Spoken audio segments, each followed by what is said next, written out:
I think that it's important to be open-minded. So it's great to have your vision and to push your vision. But I think, especially when you're first starting out, it's important to find those like-minded individuals and to be open to what they're bringing to the table as well.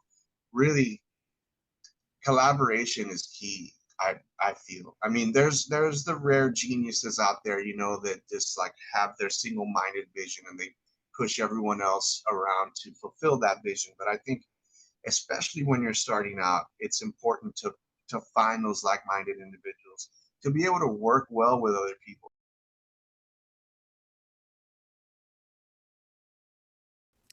Hi, everybody. This is Michael Quantz with the Brownsville Society for the Performing Arts. And our guest today for the Brownsville Matters podcast is a member of a fantastic group that is going to be joining us on November the 8th for the Latin Music Festival. We have joining us today from Grupo Fantasma, Beto Martinez. Beto, welcome to the podcast. Thank you for having me, Michael. So we were talking right before I pressed record that you and your group have played in Brownsville before, but it's been a minute, and you couldn't quite remember when that was.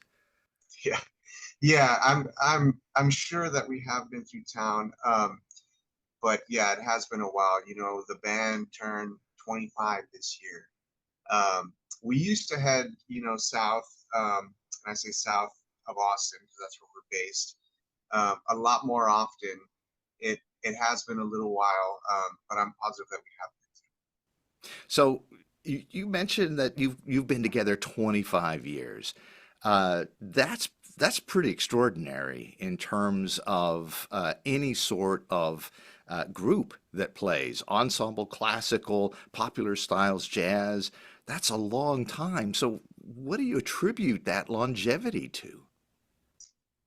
Um, you know, I don't think it's any one thing, but definitely we have a great core of musicians, and most of the people in the band have been in the band for the majority of that time. We have had some personnel come through, some folks that were around in the very earliest days that were gone in the first few years, a couple people that kind of stepped out halfway through, but most of the guys in the band now, which we are a 10-piece band, have been in the group at least 12 years. So it's a strong core of friends and collaborators.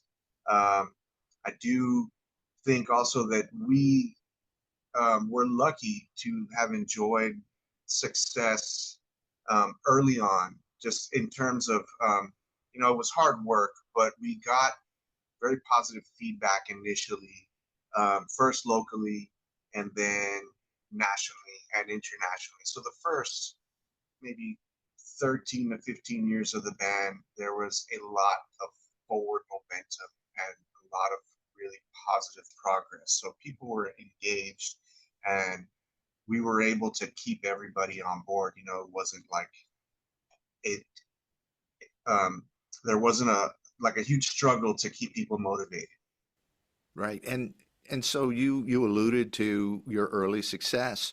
Obviously, that is both the musical aspect and the performance aspect. So, what kind of key factors do you think in your cadre of folks combining talents and energy? What factors help make that success happen?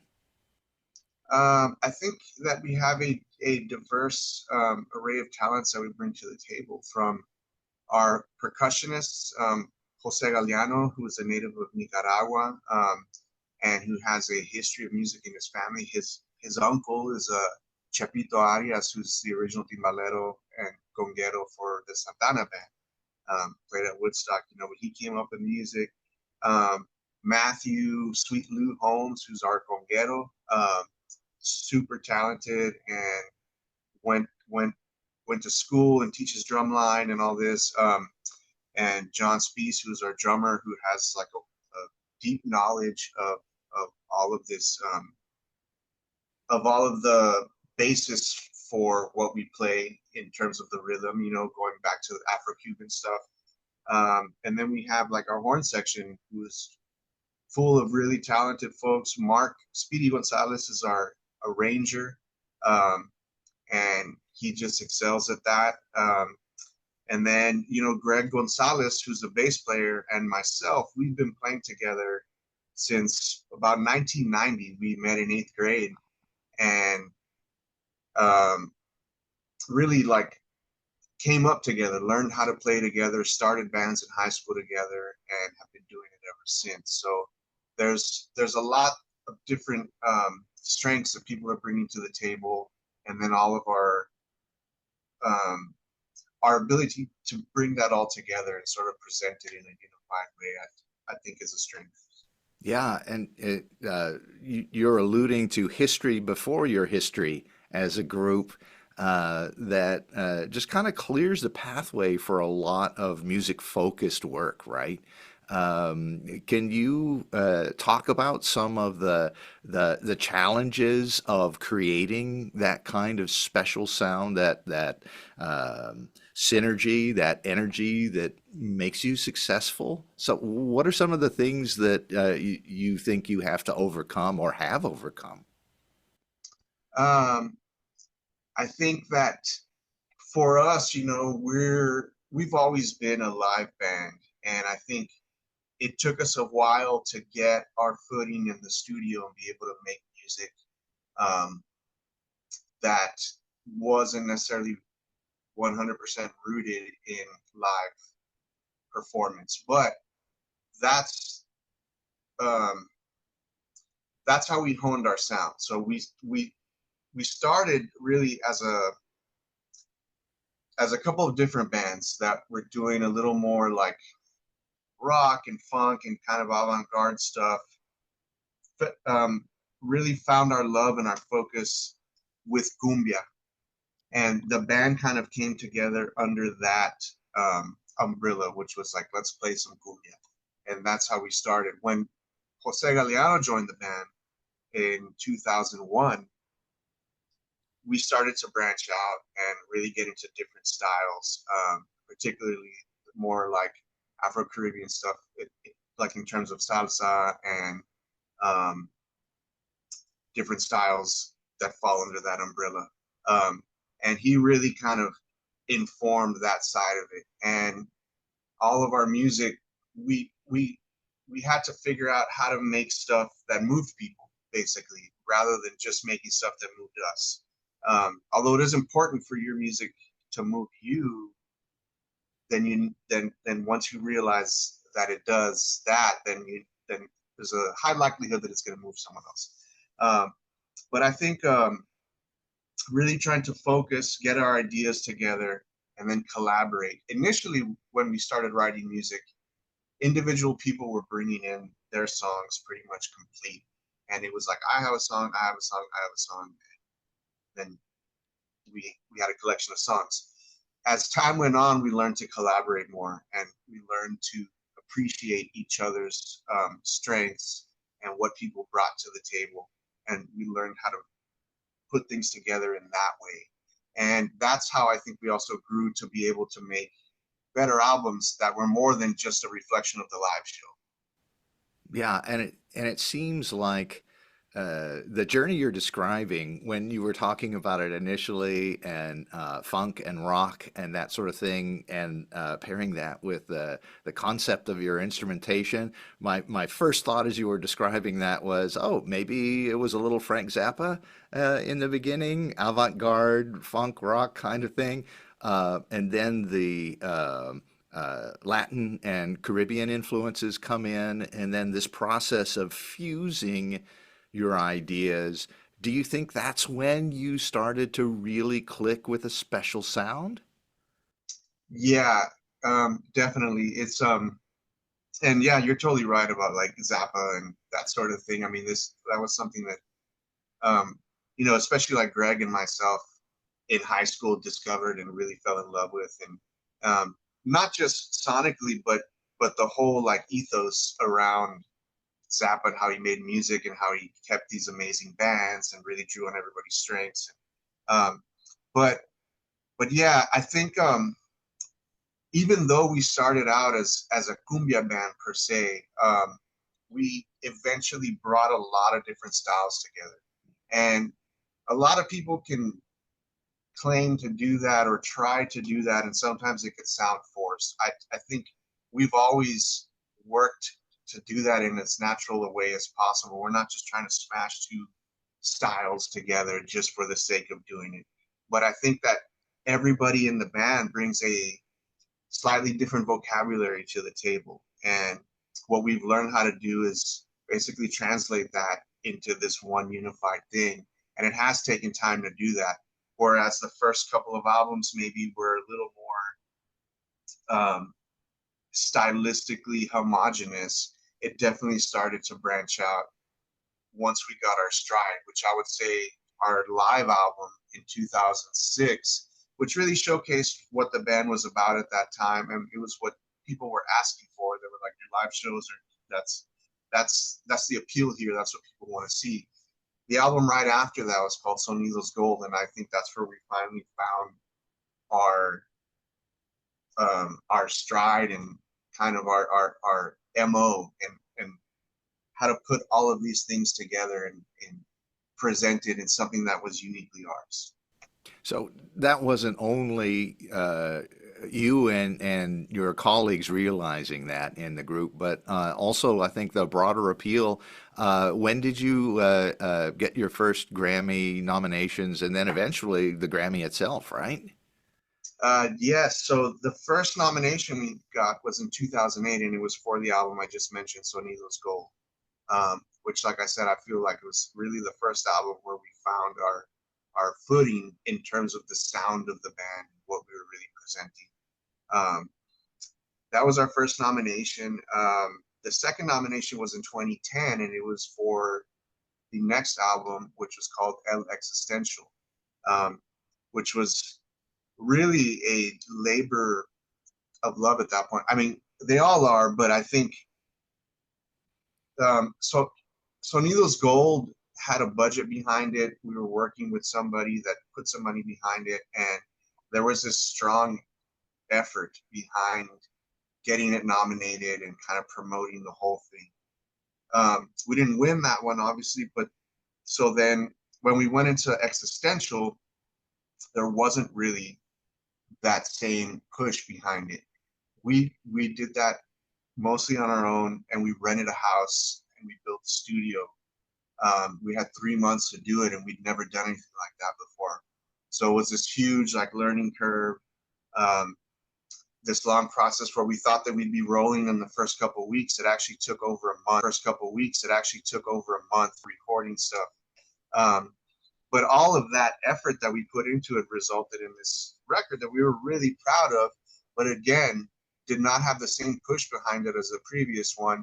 We really had no expectations there. And then we got nominated, and to let you know how much of a surprise it was, we actually weren't even there. There was 3 of the guys went to the Grammys. The rest of us were on the tour bus headed home. And we found out we won. We were in a truck stop in Arizona. So we celebrated on the bus, but it was a huge surprise. Yeah, it just kind of caught us off guard with that one. Well, and that's kind of something that isn't too unusual a story in terms of being surprised by the success of something that is a labor of love. Investing the time, investing the energy and focus to do something like that that says something from everybody involved. It has meaning that's personal and pretty deep, and it tends to translate well, doesn't it? Yeah, And that's we're right. always shocked by it. I thought this was such a big deal to me, and I really didn't expect, and we didn't have the politics or the production backing to make these other things happen that are, I guess, more mechanical, right? And then all of a sudden, you're surprised by, wow, everybody really gets it. Uh, Yeah. so, what we often have budding musicians listen to and watch this podcast. In the regards of the process that you were just talking about. What advice would you have for anybody um, doing what you do in terms of creating and performing music together with other folks? I think that it's important to be open-minded. So it's great to have your vision and to push your vision. But I think, especially when you're first starting out, it's important to find those like-minded individuals and to be open to what they're bringing to the table as well. Really, collaboration is key. I feel. I mean, there's the rare geniuses out there, that just like have their single-minded vision and they push everyone else around to fulfill that vision. But I think, especially when you're starting out, it's important to find those like-minded individuals, to be able to work well with other people. A lot of this business of music and getting gigs and finding bands and working with other people has to do with basically how well you can collaborate with others. And a lot of that even has not a lot to do with music. It's about being a cool person and being able to get along with people and realizing like, oh yeah, we both listen, excuse me, like, oh yeah, we both listen to this type of music. We both listen to this guy. We're both into this. And we both heard about this recording technique and whatever. And basically just finding those people that you click with. Um, and um, and yeah, finding where you guys can connect and and how to push each other to get the best results. And so I think that's super important in this day and age. um, I see it with my kids who are teenagers. People can be very insular. Like, it feels like younger people don't go out that much.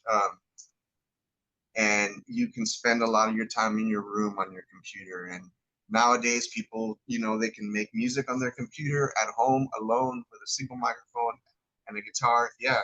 So it's easy to, like I said, become very insular and and think that you don't need any outside input. But music and making music with other people is definitely, it's about collaboration.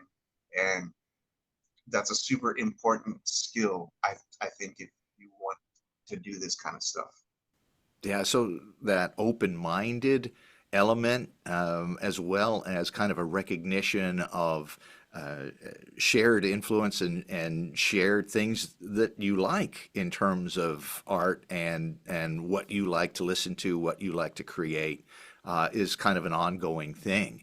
Um, and what kind of cautions might you have for budding musicians, some challenges that they may face that you found solutions for? Hmm. Well, I think that a lot of, or something just to be wary of, I guess, is be careful what you wish for. So you want to be a musician, you want to work as a musician. Um, Once you get into that um, grind, I guess is what you could call it, it can be easy to lose the passion for why you got into it in the first place. And that can happen with any job, right? But there's something about being a musician, making music, where, at least for most of us, I think it starts as your passion, just something that you want to do because you love it. And then you think, well, I'm good enough at this. Maybe I can actually do this for a living. So then you start doing it for a living. And then before you know it, you're booked up and you're working, and you're like, man, this is a grind, and you can lose the passion. So I think it's important to keep that focus, or to keep that perspective of just um, and and I think also nowadays there is this idea of the hustle and the grind, and basically turning everything that you do into some sort of monetary consideration. So maybe really consider that when you think about doing music as a profession or as a career. Um, and really just approach it from that passion side first, and try to find the balance to maintain that, so that it doesn't really become just an unbearable grind. And find the balance. I know that it's harder and harder these days with cost of living going up and all of that, to really be able to do what we do without certain considerations. So I think it's just important to find that balance and maintain that perspective. Yeah, I see. And in fact, we've had artists on the program who suggest a whole kind of range of things to do with respect to creating their art, having that as a focus, to kind of being the prisoner of TikTok videos for every Yeah, move that they make, and then shilling merch for just the self-sustaining kind of elements of what it's like to be a musician today, which is very different from, 15 years ago. It's vastly different. What are some of the things that you experience in terms of creating art that can be sustaining in terms of just like finances?